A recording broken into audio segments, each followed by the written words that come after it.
Hi hello ನಮಸ್ತೆ welcome to Geetanjali YouTube channel. ಇವತ್ತು ನಾನು ಹೊಸದಾಗಿ ಎಗ್ ಫ್ರೈನ ಮಾಡ್ತಾ ಇದ್ದೀನಿ. ಬನ್ನಿ ನೋಡೋಣ ಯಾವ ರೀತಿ ಮಾಡೋದಂತ. ನಾನಿಲ್ಲಿ ಒಂದು 10 ಮೊಟ್ಟೆನ ತೊಗೊಂಡಿದ್ದೀನಿ. 10 ಮೊಟ್ಟೆನ ಒಂದು ಪಾತ್ರೆ ತೊಗೊಂಡು ಆ ಪಾತ್ರೆಗೆ 10 ಮೊಟ್ಟೆನ ಒಡೆದು ಹಾಕ್ಕೊಂಡಿದ್ದೀನಿ. ಅದಕ್ಕೆ ಸ್ವಲ್ಪ ಚಿಲ್ಲಿ ಪೌಡ್ರು, ಸ್ವಲ್ಪ ಸಾಲ್ಟ್ನ ಹಾಕ್ಕೊಂಡು ಚೆನ್ನಾಗಿ ಮಿಕ್ಸ್ ಮಾಡ್ಕೊತಾ ಇದ್ದೀನಿ. ಆಮೇಲೆ ಸ್ವಲ್ಪ ಕೊತ್ತಂಬರಿ ಸೊಪ್ಪನ್ನ ಆ್ಯಡ್ ಮಾಡಿಕೊಂಡು ಚೆನ್ನಾಗಿ ಇನ್ನೊಂದ್ಸತಿ ಮಿಕ್ಸ್ ಮಾಡ್ಕೊಳ್ಳೋಣ. ಇದನ್ನು ಹಬೆಯಲ್ಲಿ ಬೇಯಿಸ್ಕೋಬೇಕಾಗುತ್ತೆ. ಹಾಗಾಗಿ ಒಂದು ಬಾಣಲಿ ಇಟ್ಕೊಂಡಿದ್ದೀನಿ.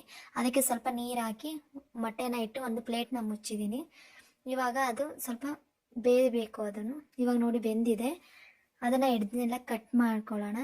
ನಾನು ಫ್ರೈಗೆ ಏನೇನು ಬೇಕು ಅಂತ ಅಂದರೆ ಶುಂಠಿ, ಬೆಳ್ಳುಳ್ಳಿ, ಈರುಳ್ಳಿ, ಕೊತ್ತಂಬರಿ ಸೊಪ್ಪು, ಟೊಮೊಟೊನ ತೊಗೊಂಡಿದ್ದೀನಿ. ಒಂದು ಬಾಣಲೆಗೆ ಎಣ್ಣೆ ಹಾಕ್ಕೊಂಡು ಅದಕ್ಕೆ ಶುಂಠಿ ಬೆಳ್ಳುಳ್ಳಿನ ಹಾಕ್ಕೊಂಡಿದ್ದೀನಿ. ನಂತರ ಈರುಳ್ಳಿ ಹಾಕೋತಾ ಇದ್ದೀನಿ. ಈರುಳ್ಳಿ ಚೆನ್ನಾಗಿ ಎಣ್ಣೆಲಿ ಡ್ರೈ ಆದಮೇಲೆ ಸ್ವಲ್ಪ ಕರಿಬೇವು ಸೊಪ್ಪನ್ನ ಹಾಕ್ತಾ ಇದ್ದೀನಿ. ಆ ನಂತರ ಸ್ವಲ್ಪ ಟೊಮೊಟೊನ ಹಾಕ್ತಾ ಇದ್ದೀನಿ. ಚೆನ್ನಾಗಿ ಎಣ್ಣೆಯಲ್ಲಿ ಫ್ರೈ ಆಗಬೇಕು. ನಂತರ ಸ್ವಲ್ಪ ಸಾಲ್ಟ್ ಹಾಕ್ತಾ ಇದ್ದೀನಿ.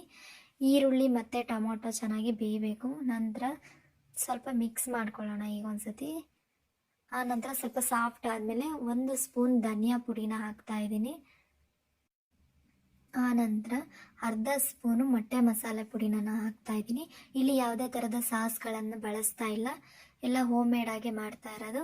ಮಾಡಿ ನೋಡಿ ಒಂದು ಸತಿ. ತುಂಬ ರುಚಿಯಾಗಿದೆ, ತುಂಬ ಟೇಸ್ಟಿಯಾಗಿದೆ. ನಾನು ಆಗಲೇ ಬೇಯಿಸ್ಕೊಂಡಿರೋಂಥ ಮೊಟ್ಟೆಗಳನ್ನ ಕಟ್ ಮಾಡಿ ಸಣ್ಣ ಸಣ್ಣ ಪೀಸ್ಗಳನ್ನಾಗಿ ಮಾಡ್ಕೊಂಡಿದ್ದೀನಿ. ಈಗ ಅದನ್ನು ಆ್ಯಡ್ ಮಾಡ್ತಾ ಇದ್ದೀನಿ. ಈಗ ಒಂದು ಸತಿ ಚೆನ್ನಾಗಿ ಮಿಕ್ಸ್ ಮಾಡೋಣ ಎಲ್ಲನೂ. ಲಾಸ್ಟ್ ಫೈನಲ್ ಟಚ್ ಕೊತ್ತಂಬರಿ ಸೊಪ್ಪನ್ನು ಹಾಕ್ತಾ ಇದ್ದೀನಿ. ಈಗ ಒಂದು ಸತಿ ಮಿಕ್ಸ್ ಮಾಡೋಣ ಚೆನ್ನಾಗಿ. ಇವಾಗ ರೆಡಿ ಆಗಿದೆ ಮೊಟ್ಟೆ ಫ್ರೈ. ಒಂದು ಸತಿ ಮಾಡಿ ನೋಡಿ ಮನೇಲಿ, ತುಂಬ ಚೆನ್ನಾಗಿದೆ. ಮಕ್ಕಳು ಕೂಡ ತುಂಬ ಇಷ್ಟಪಟ್ಟು ತಿಂತಾರೆ. Thank you for watching.